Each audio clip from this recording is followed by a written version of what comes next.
Bismillahirrahmanirrahim. Assalamualaikum warahmatullahi wabarakatuh. Kita bertemu lagi di perkuliahan konsep dasar matematika untuk MI dan SD. Hari ini adalah pertemuan yang ketiga. Kita akan membahas tentang logika matematika. Sebelumnya, mahasiswa sekalian, jangan lupa mengisi absen.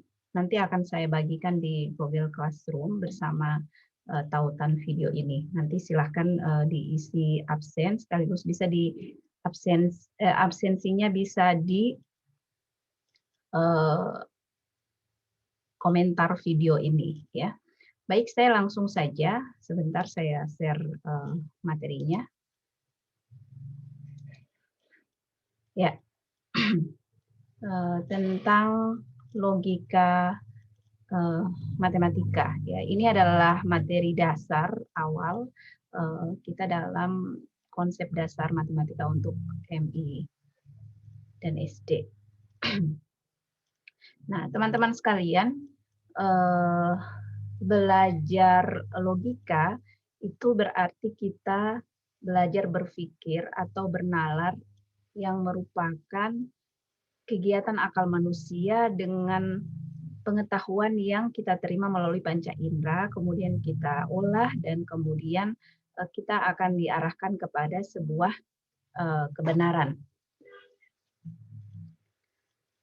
Nah, dengan berpikir kita belajar menilai sesuatu sehingga kemudian kita akan mendapatkan manfaat dari belajar logika itu. Ada banyak hal ya yang bisa kita dapat dari belajar bernalar ataupun belajar logika ini, yaitu pertama kita bisa memanifestasikan pikiran kita untuk mempertimbangkan, merenungkan, kemudian menganalisis, lalu juga menunjukkan alasan-alasan, kemudian juga kita bisa membuktikan sesuatu, bisa membandingkan, bisa menarik kesimpulan, kita juga bisa meneliti jalan pikiran, terus juga ada banyak gitu ya.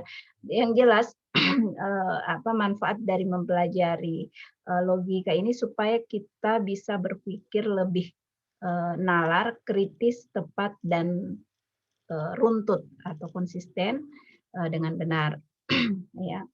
Nah, dalam pertemuan ini kita akan membahas tentang pernyataan, operasi logika, konvers, invers, kemudian ada kontraposisi, lalu juga kita akan belajar bagaimana menarik kesimpulan, kemudian bagaimana kita akan menerapkan logika matematika dalam kehidupan kita sehari-hari, ya.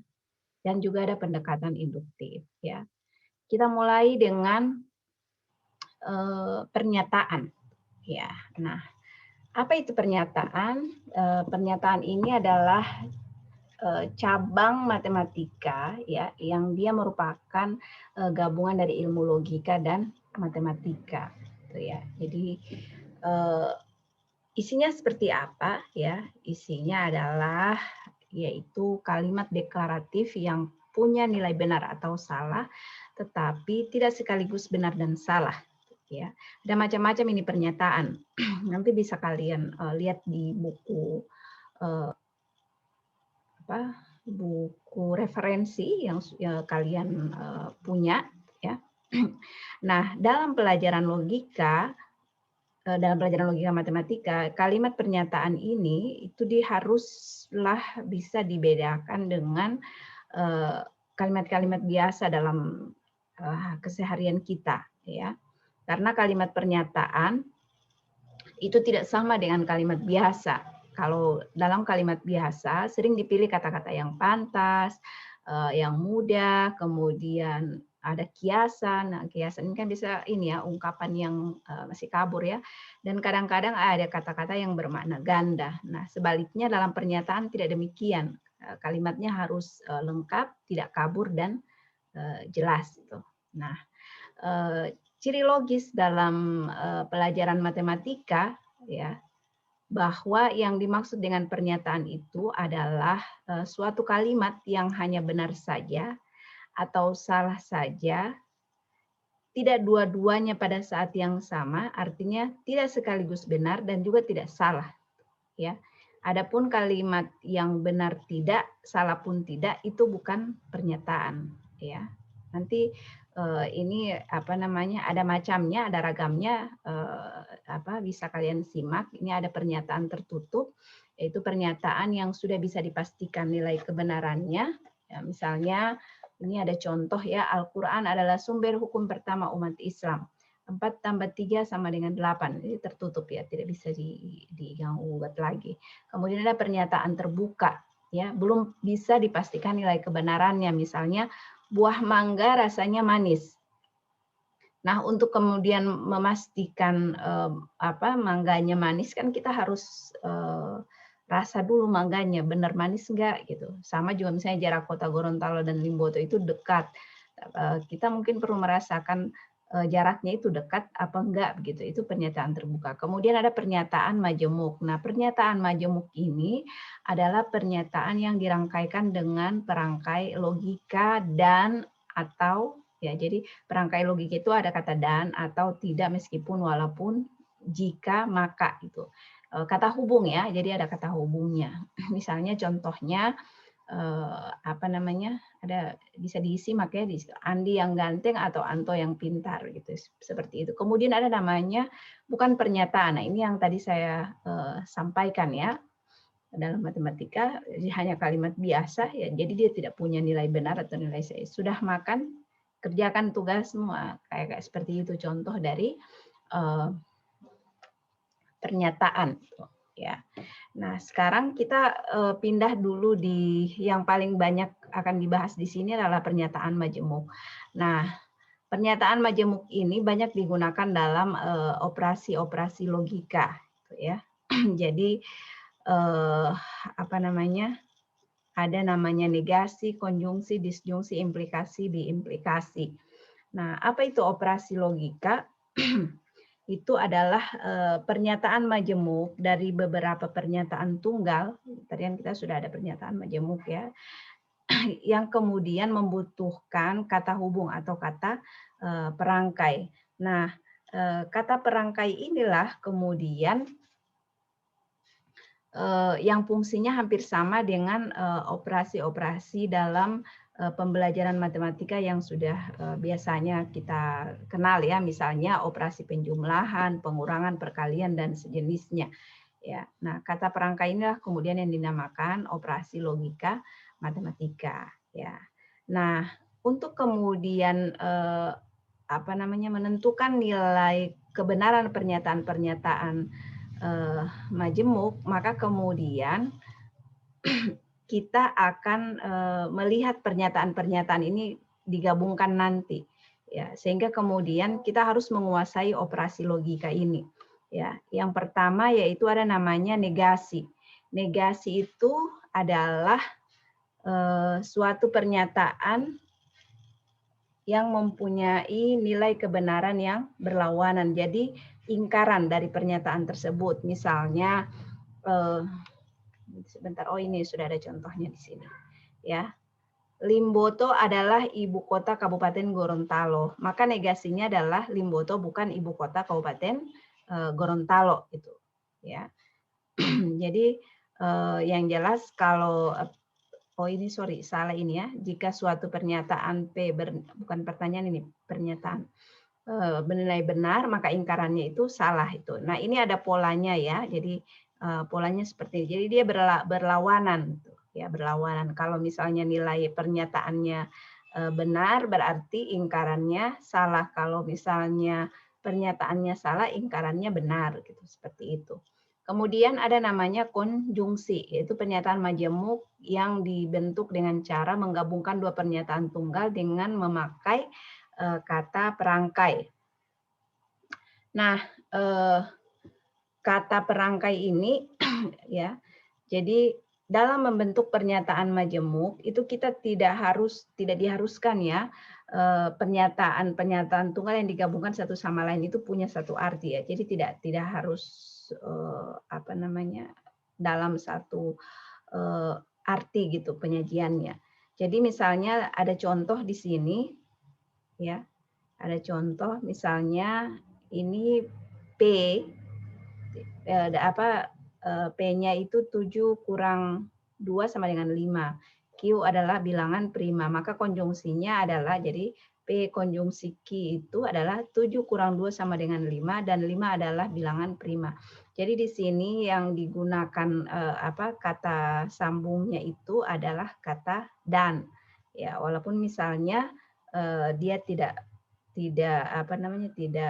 berhubungan satu arti, tapi di sini yang menyambungkan adalah kata dan. Kemudian ada disjungsi, yaitu gabungan dua pernyataan yang menggunakan kata penghubung logika atau, kata penghubungnya atau, sehingga kemudian membentuk dua pernyataan majemuk. Jadi ini atau, misalnya kucing berkaki 4 atau ayam berkaki 2. Nah, ini polanya ya, pola tabel nilai kebenarannya seperti ini. Jadi kalau P-nya benar, Q-nya benar, berarti disjungsi PQ itu adalah benar, ya. Kalau misalnya P-nya salah, benar, kemudian Q-nya salah, disjungsinya benar. Seterusnya itu. Jadi walaupun dia benar-benar, benar salah, benar-benar, kemudian salah benar, dia benar. Nanti kalau bernilai salah dia apabila kemudian kedua pernyataan itu salah, itu ya. Kemudian yang berikutnya ada namanya implikasi. Saya lupa bilang ya, jadi dalam operasi logika ini premis-premis ini diberikan simbol P dan Q. Ya, sebenarnya ini kita sudah dapatkan ya waktu kita di bangku SMP, SMA sudah gitu, kita hanya mengulangi lagi. Nah, kalau implikasi ya. Nah, implikasi ini kan kalau kita lihat sebab akibat ya. Jadi gabungan dua pernyataan ya, P dan Q, sehingga kemudian membuat pernyataan majemuk dengan menggunakan kata penghubung jika, maka gitu ya. Nah, jadi dia ini ya, biasanya pernyataan P ini dinamakan anteseden atau hipotesis, sedangkan Q itu konsekuen atau kesimpulan. Ya, jadi misalnya ini dicontohkan antesedennya segitiga ABC sama kaki. Kemudian segitiga ABC mempunyai dua sudut yang sama.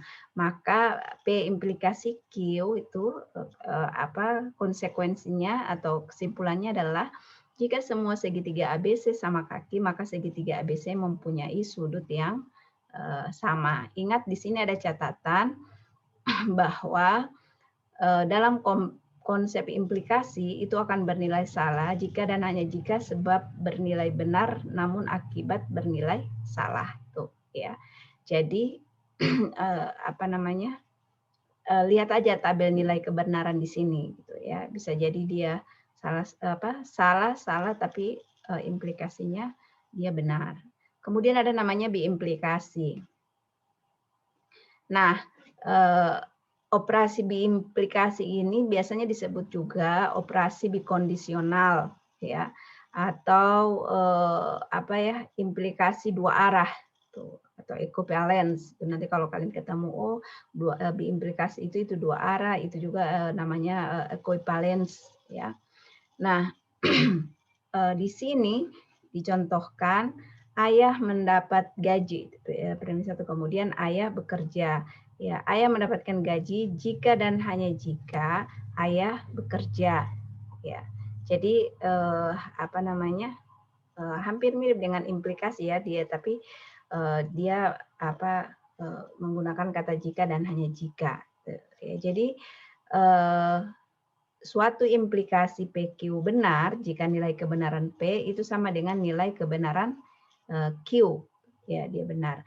Dan implikasi PQ salah, ya, jika nilai kebenaran P ya jika tidak sama dengan nilai kebenaran Q. Jadi dia salah kalau misalnya tidak sama kebenarannya dengan Q, ya. Jadi seperti itu ya contohnya. Kemudian selanjutnya kita pindah pada namanya konvers, invers, dan kontraposisi. Ya. Nah, Konvers, invers, dan kontraposisi di sini adalah bagian dari pernyataan-pernyataan majemuk yang menggunakan kata hubung, tuh ya, kata hubung, implikasi. Ya. Nah, kita lihat ini sudah paham ya.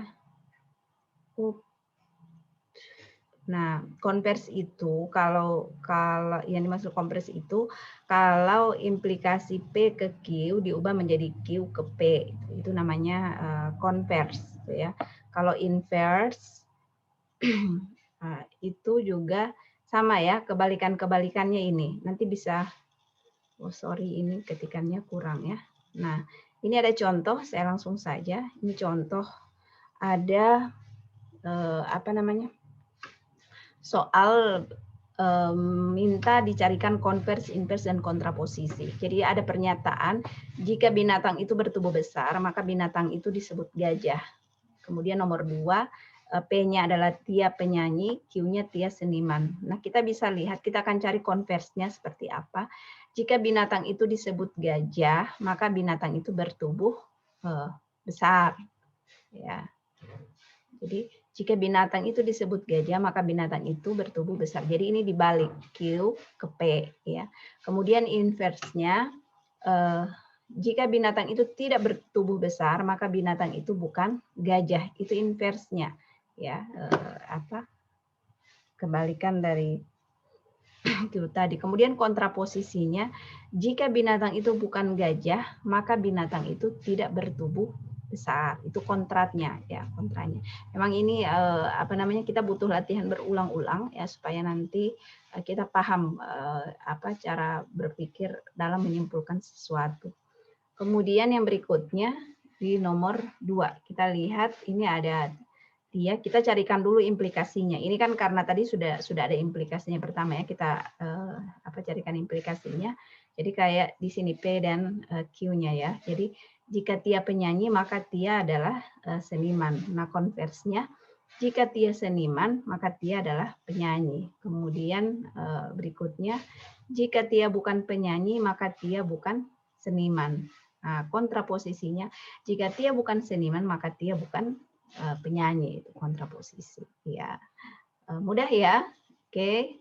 Nah, ini ada tabel kebenaran. Nanti bisa dilihat juga di buku kalian. Ini tabel kebenaran yang kita bisa lihat bagaimana di pernyataan P, pernyataan Q, kemudian sudah ada negasi, negasi P, negasi Q, kemudian implikasi P ke Q, kemudian konvers, invers, dan kontraposisi. Jadi posisi tabel kebenaran di sini ini bisa jadi kalian jadikan apa namanya panduan. Nah, terakhir ada namanya belum terakhir ini ya, penarikan kesimpulan.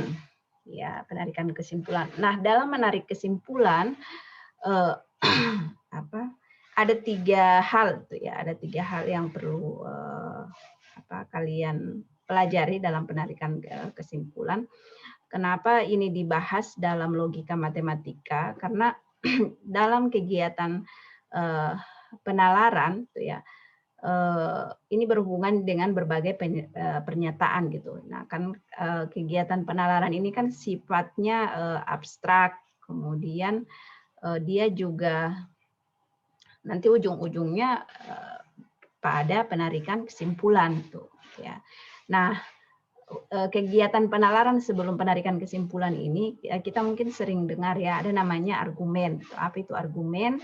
Argumen itu adalah kelompok pernyataan ya atau kelompok proposisi kalimat gitu.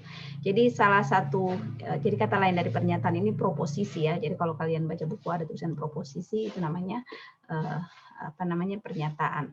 Nah, proposisi ini ya itu diturunkan dari yang dipandang sebagai dasar gitu ya. Jadi argumen itu, jadi maksud argumen itu kelompok proposisi, sehingga kemudian untuk proposisi yang satu itu diharapkan mengikuti proposisi lain yang sudah didasarkan ya bagi kebenaran yang sebelumnya. Jadi setiap argumen itu terdiri dari pernyataan-pernyataan tertentu dan pernyataan lain yang dapat mengikutinya secara logis gitu. Nah, pernyataan-pernyataan itu yang kemudian kita sebut premis, ya. Nah, pernyataan lain itu yang kita sebut konklusi atau kesimpulan. Ya, kalau di bahasa Yunani namanya silogisme. Nah, untuk selanjutnya apa namanya?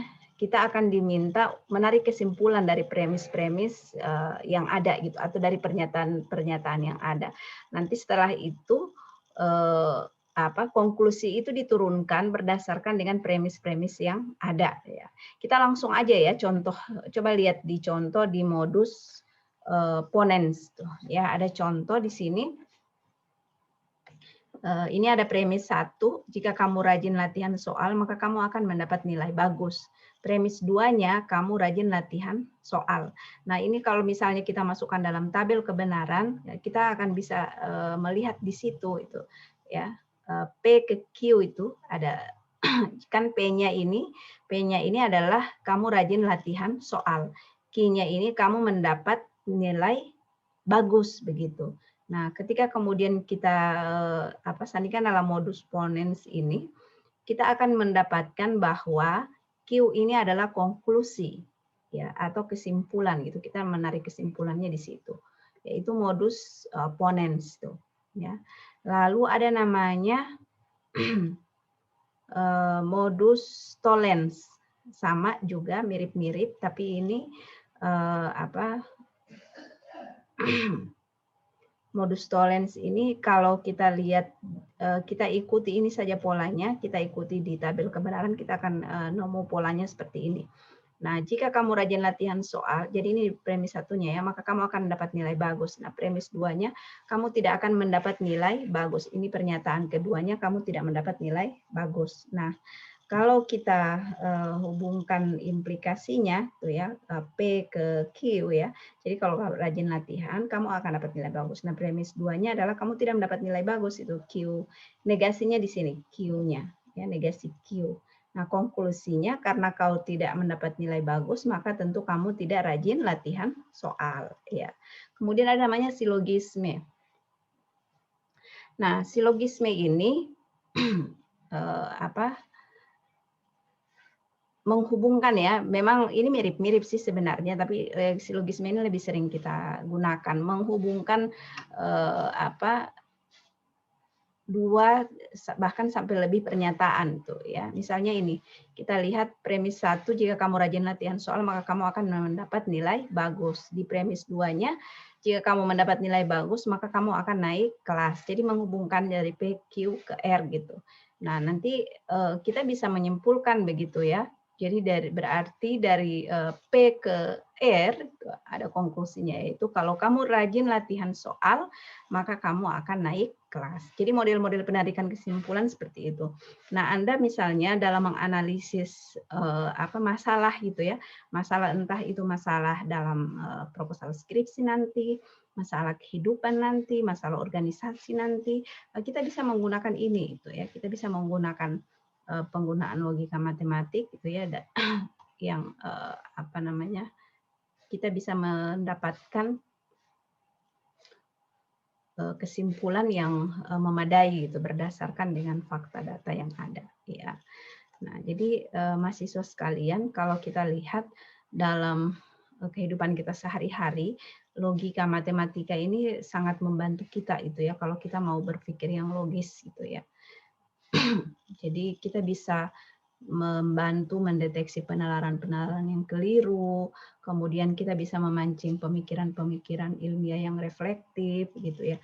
Misalnya saya contohkan aja gitu, misalnya ada contoh di kampus, janganlah di kampus, di mana, di sekolah gitu ya, ada aturan gitu, ada di aturan itu disebutkan bahwa siswa putra, itu siswa laki-laki, itu tidak boleh berambut panjang dan mewarnai rambut begitu. Nah, kalau kita lihat sekilas tidak ada yang salah gitu dengan peraturan tersebut. Tapi kalau kita melihat dengan logika matematik, maka peraturan itu bisa ditinjau lebih lanjut. Kenapa? Karena kata hubung dan itu akan bernilai benar kalau pernyataan pertama bernilai benar dan pernyataan kedua bernilai benar. Nah, kalau kita lihat di situ di kata yang saya sampaikan tadi itu ya, cuman dikatakan siswa laki-laki boleh memanjangkan rambut asalkan tidak mewarnai rambutnya atau mewarnai rambutnya tapi tidak memanjangkan rambut begitu. Memang dalam mengkaji konteks kalimat begitu berdasarkan logika kita akan bisa dapatkan tuh ya hal-hal seperti itu ya. Itu hanya contoh saja. Nah, ini yang terakhir ya.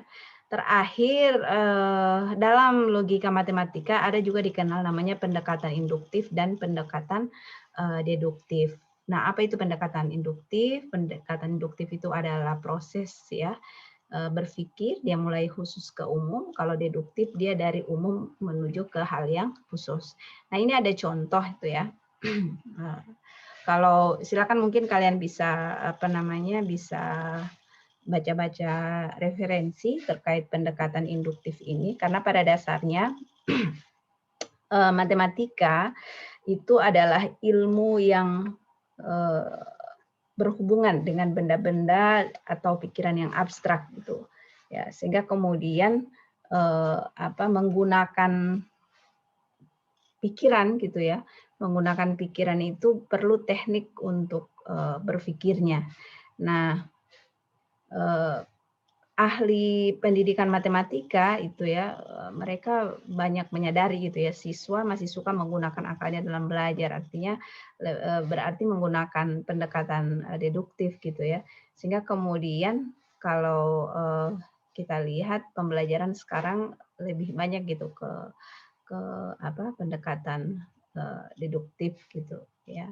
Karena kalau penalaran induktif yang dilakukan itu kan lebih banyak pada pengalaman dan pengamatan. Jadi learning by experience gitu ya.